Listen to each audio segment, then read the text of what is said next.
in terms of what makes a party electable, well, we know that being united makes a party electable, and that's not sort of controversial. And the question of whether Jeremy can take his mass support amongst young, that support, the very large number of people who've been to his rallies, etc., can you knit that together into something that allows you to win an election? Well, I certainly think that Labour is picking on the right issue in picking on grammar schools because it unites the party, and I think it can be a very popular campaign.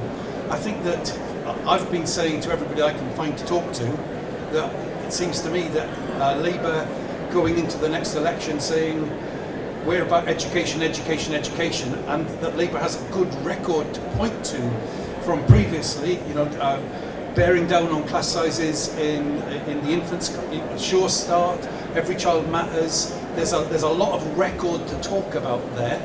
So I think using the mass base that Jeremy maybe has to try and work on that area, uniting the party around those questions. But after winning on selection and grammar schools, there's a lot of other issues in education to be talking about right now. There are big budget cuts that I think parents will be increasingly annoyed about.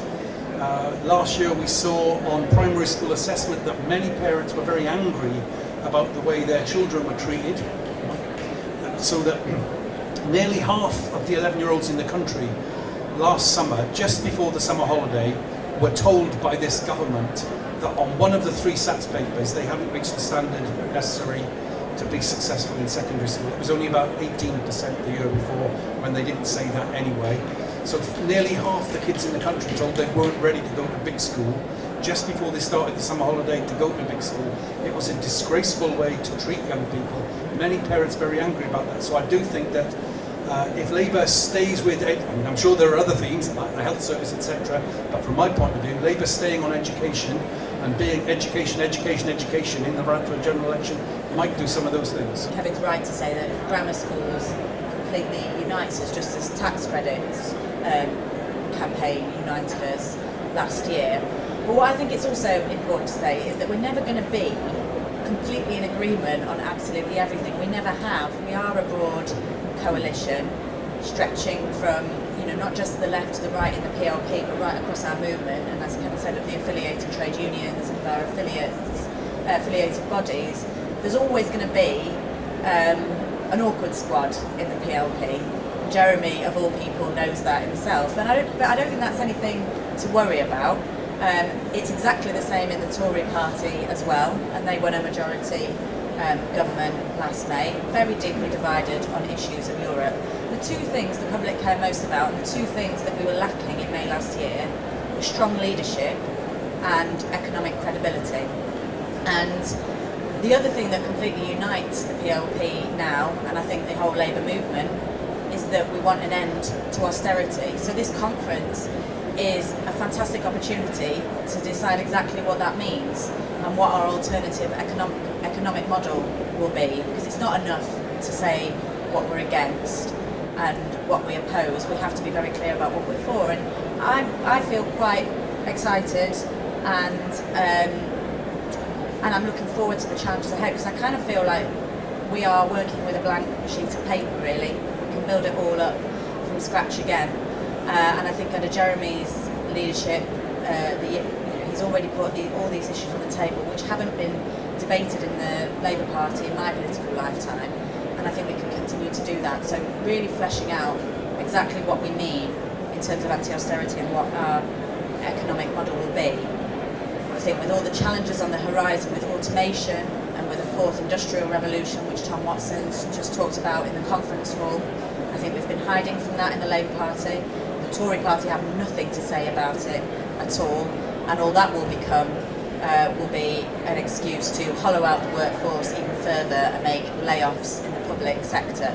So we need to face up to those challenges and turn automation and technological changes into our friends rather than our enemy. And I think that can easily be done, but we do need all the heads at the table from across our broad coalition, which is why we have historically enjoyed such strength as a movement, because we do have so many people from across the country to bring to those policy ideas. I suppose our perspective as Labour's sister party and with an organisation that wants to work with a Labour cooperative government, if you like.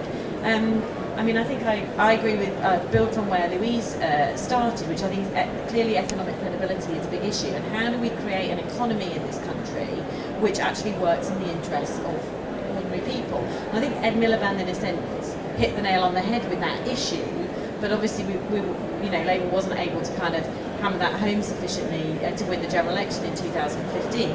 But it seems to us, and you'll not be surprised to hear me say this, actually a more cooperative economy, a shared economy, where actually the proceeds of growth, if you like, are more fairly shared, where businesses are run in the interests of those who work for those businesses and those who use the products and services. And quite clearly, the existing cooperative movement, whether that's the retail co-op society, whether that's cooperative energy, whether that's credit unions, building societies, here we see large, successful businesses run and owned by their members, who are either maybe their employees, in the case of John Lewis, for example, or their consumers. And actually, therefore, those businesses are run in the interests of those people, rather than the interests of distant foreign shareholders or what have you.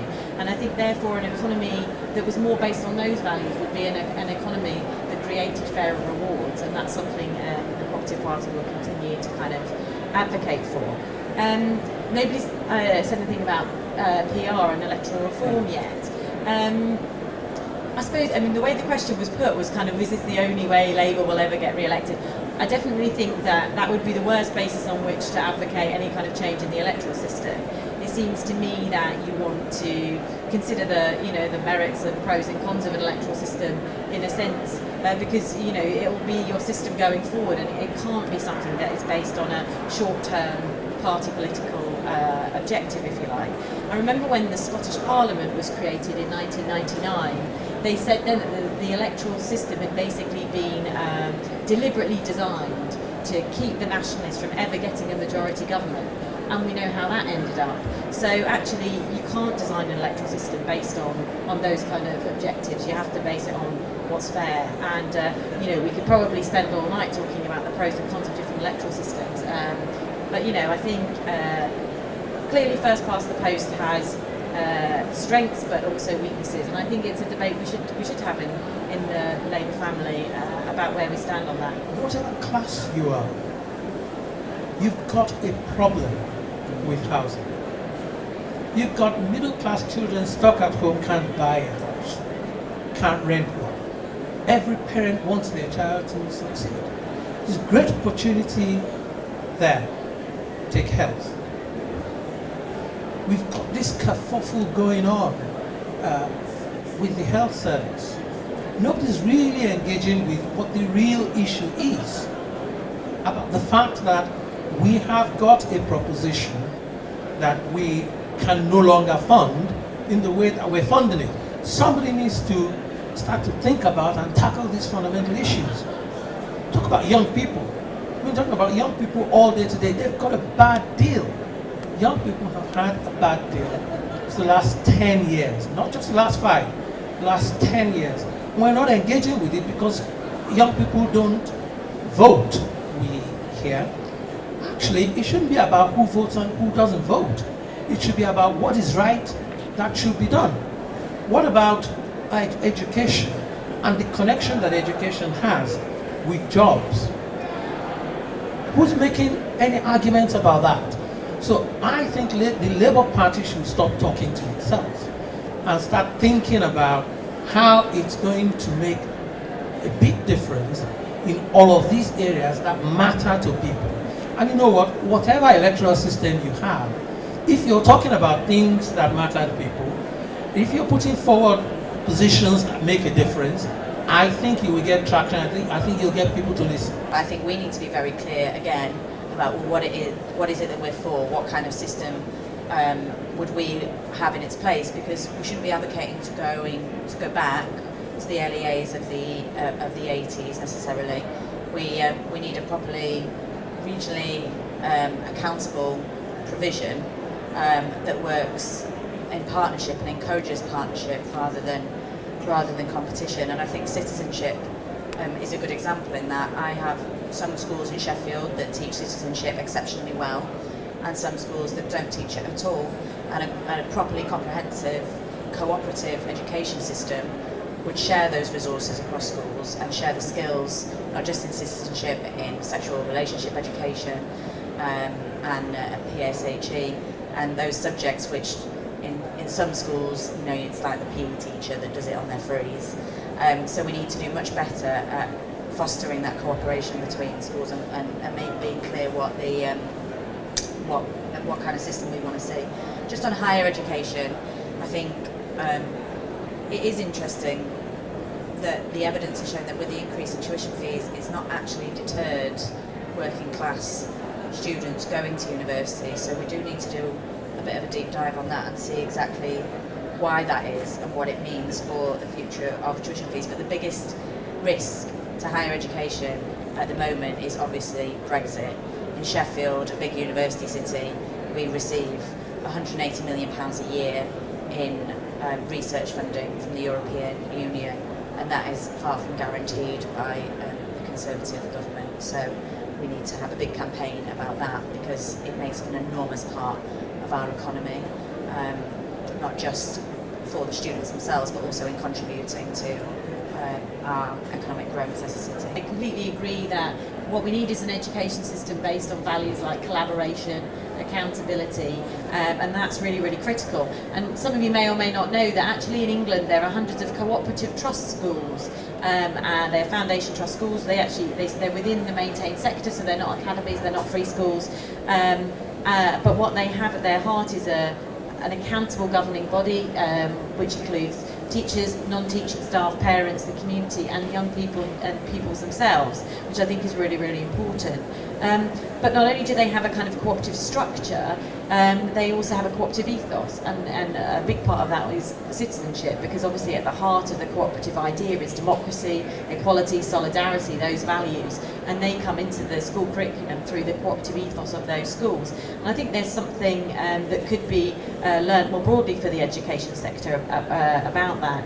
Those schools often also cooperate together and collaborate together as groups of schools in what they call cooperative clusters, and I think there's something that we can learn there about, how do we help schools, given the architecture's changed fundamentally in England very, very quickly, how do we use some of that learning to build that collaboration back into the local school kind of economy. It is almost now, isn't it, that the government's created.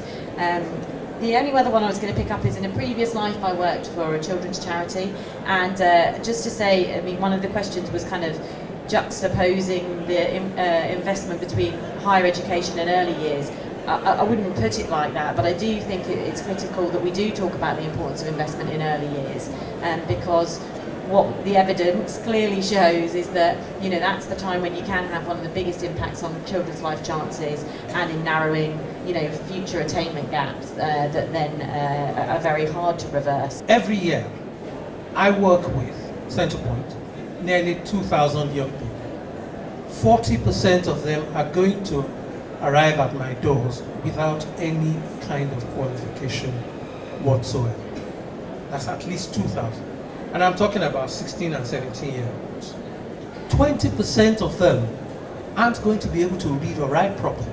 Isn't that scandalous? We've got a school system, an education system, that's chucking people out at 16 and 17 who can't read or write properly. That is disgraceful. So we need to do something about that.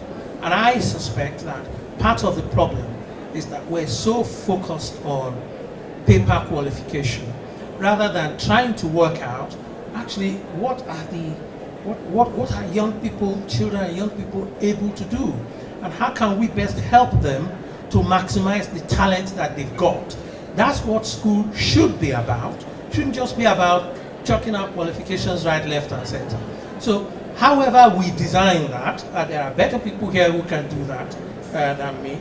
That should be our aim for education. We published a report in the National Union of Teachers called Exam Factories, which is a term that's got quite a wide currency now.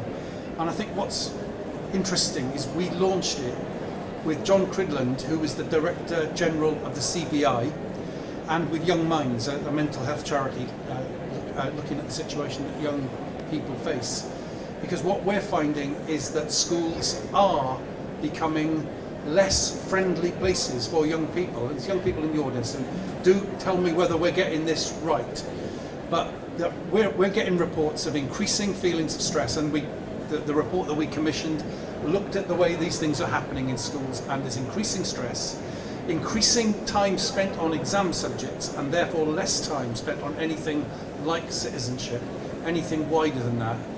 And that has to be a bad thing. The reason the CBI were on the platform is that even British business is saying the focus on paper qualifications and getting people through that means that you're missing, because you measure, you test what you can, you make important what you can test, and you can test yes or no answers, but you can't test how cooperative somebody is being or how entrepreneurial they are, and so those things just lose importance in our system.